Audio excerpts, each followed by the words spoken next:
Chief Marketing and External Affairs Officer Faith Morris reflects on the legacy of Dr. King on America reports media members and Democrats were quick to rebuke Republicans who praised the legacy of civil rights icon Martin Luther King, Jr. on Monday, assailing them as cynical and hypocritical. It is traditional for public figures to honor King on the federal holiday marking his Jan. 15 birthday. But it has also become traditional for liberals to lambast conservatives who do so on a day that is embraced by many Americans as a call for unity. Defeated Iowa Democratic U.S. Senate candidate Teresa Greenfield mocked her 2020 opponent, Sen. Joni Ernst, R. Iowa, for sharing a tribute to King on Twitter.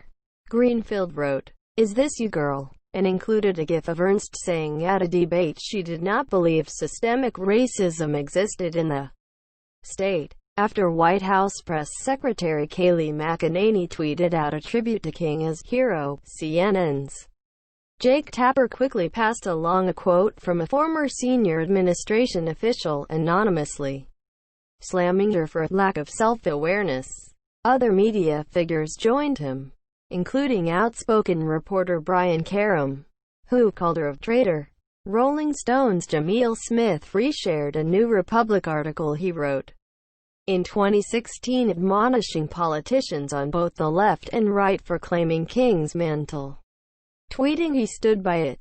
All the while, Republicans tweet out flowery statements on MLK Day and even insist that King was one of them, ignoring that the GOP is a different party today than it was then and that King would likely oppose their policies fervently. Smith wrote at the time, "It's nearly as annoying to see white, sick politicians on the left proclaim their allegiance to King, and sometimes their presence at one of his marches, as a substitute for substantive racial justice platforms." An op-ed in the Daily Beast was less subtle, with the headline, "Republicans, keep Dr. King's name out of your mouths."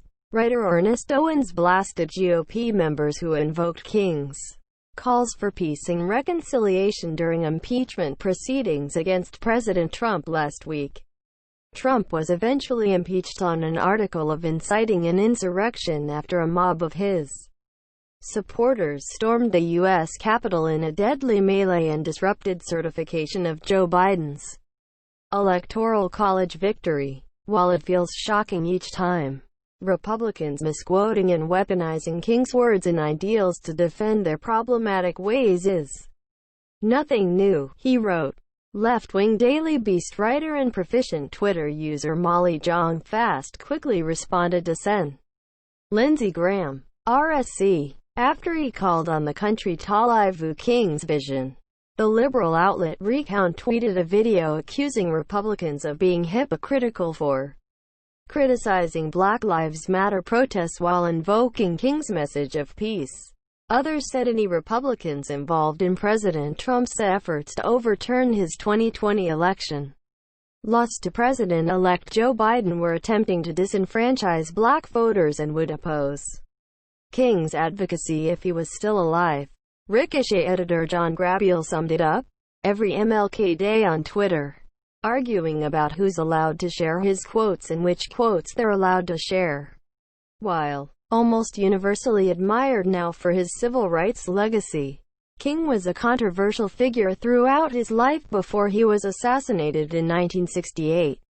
He preached civil disobedience to fight segregation and institutionalized discrimination, and he organized famous public demonstrations and movements like the 1963 March on Washington and 1955 Montgomery bus boycott. Some of his most famous addresses include his 1963 "I Have a Dream" speech and his call to address the three evils of racism, poverty, and war in 1967.